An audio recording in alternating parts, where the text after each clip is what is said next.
Magandang gabi. Ako po si Renan. Gusto ko lang sana pong ibahagi ang isang karanasang tumatak sa isipan ko at hindi ko pa rin maipaliwanag hanggang ngayon. Nangyari ito mahigit 10 taon na ang nakalipas, pero sariwa pa rin sa isipan ko ang bawat detalye. Ang amoy ng lupa, ang hangin sa paligid, at ang tunog ng mga yabag sa dilim. Panahon ng bakasyon noon, nang anyayahan ako ng pinsan kong si Kuya Arvin na tumulong sa kanila sa probinsya ng Quezon. May kaunting lupa raw silang ipamamana na kailangang linisin at ayusin para magamit muli. Wala naman akong ginagawa sa Maynila noon, kaya pumayag ako.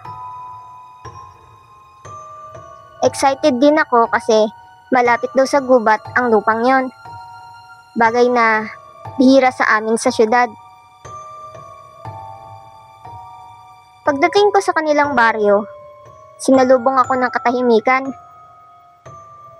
Wala masyadong kapitbahay, puro puno, palayan, at mga kabahayan na gawa sa kahoy.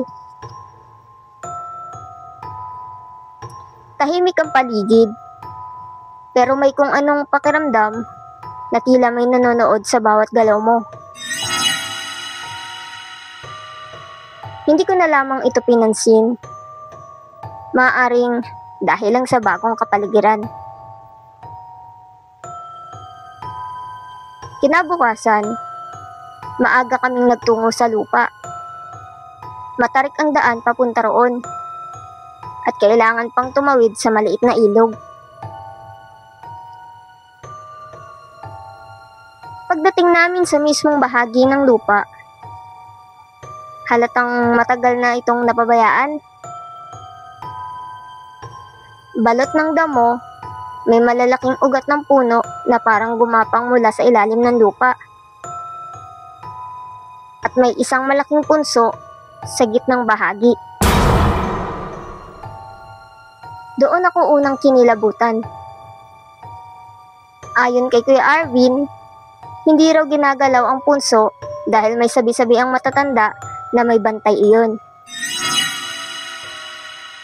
Pero sa kabila ng babala, napagdesisyonan pa rin namin na linisin ang paligid. Hindi naman namin sisirain ang punso. Nagwawalis, nagtatabas, nagbubunot, halos isang araw kaming naglinis. Ngunit habang lumalalim ang hapon, may mga naririnig na akong tila mahihinang boses mula sa damuhan. Akala ko'y hangin lang. Pero mas lumalakas ito habang lumalapit ako sa punso.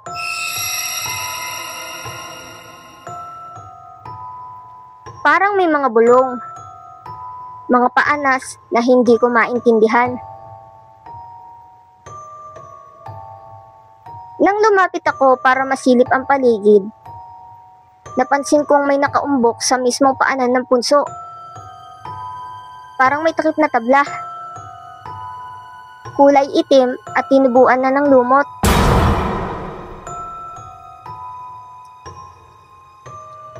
Napaka-imposibleng may tabla sa gitna ng punso. Pero nandoon yun. At kahit may alinlangan, tinanggal ko ang mga damo at hinawi ang lupa. Isa pala itong pintuan. Isang lumang pintuang kahoy na halos natatakpan na ng lupa. Wala itong hawakan. Parang bintanang patagilid pero nakaangkla sa lupa. Hinila ko si Kuya Arvin at pinakita ko sa kanya. Agad naman siyang nanlaki ang mata.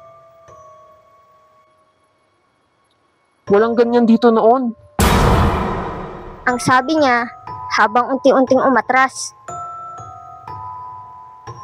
Bigla siyang tumalikod at nagsabing hindi na niya itutuloy ang paglilinis at uuwi na raw siya.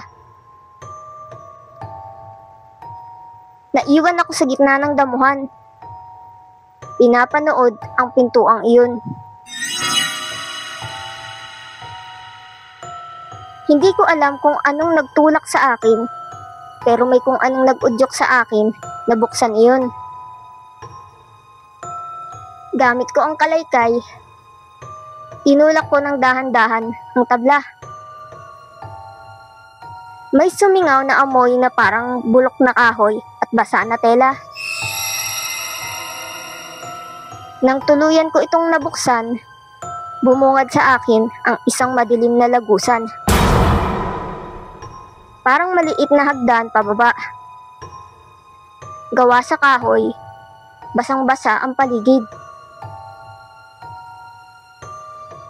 May bumulong sa tenga ko. Bumaba ka. Hindi ko alam kung guni-guni ko lang iyon o pagod ako. Pero parang nawala ako sa sarili. Para akong hinihila. Bago ko pa namalayan, nasa unang baitang na ako ng hagdan. Mabigat ang hangin. Tahimik. Wala kang maririnig kundi tibok ng puso at bahagyang tunog ng tubig na tumutulo sa ilalim. Habang bumababa ako, nararamdaman kong lumalamig. Ang liwanag mula sa ibabaw ay unti-unting nawala hanggang sa dilim na lang ang bumalot sa paligid ko. Wala akong ilaw. Wala akong dalang kahit anong gamit. Pero nakakita ako ng bahagyang liwanag mula sa dulo ng lagusan. Pagdating ko roon, parang kwarto itong maliit.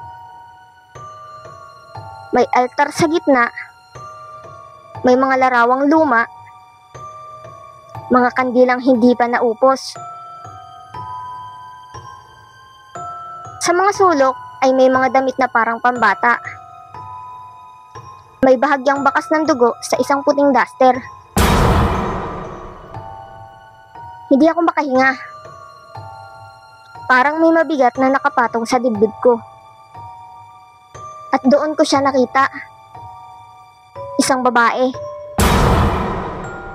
Nakatalikod, nakatayo sa tapat ng altar.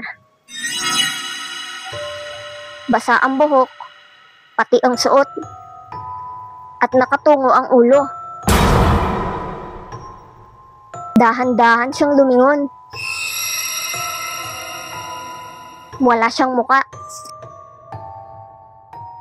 Hindi ko na maalala kung paano ako nakatakbo paakyat. Ang naalala ko lang ay parang may humahawak sa binti ko habang pilit akong umaahon.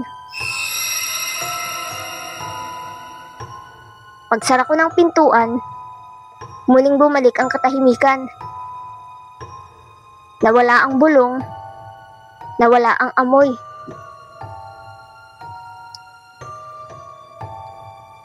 Pero mula noon, gabi-gabi ko siyang napapaginipan. Nakatayo lang siya sa paanan ng kama ko. Basa pa rin ang buhok, walang muka, nakatingin sa akin. Hanggang ngayon, iniisip ko kung bakit may pintuang ganon sa ilalim ng punso. Hindi ko na rin nahanap ang mismong lupang iyon. Nang balikan ko ito, makalipas ang 1 taon, wala na ang punso. Wala na ang tabla. Para bang hindi ito kailanman umiral. Pero sa tuwing umuulan,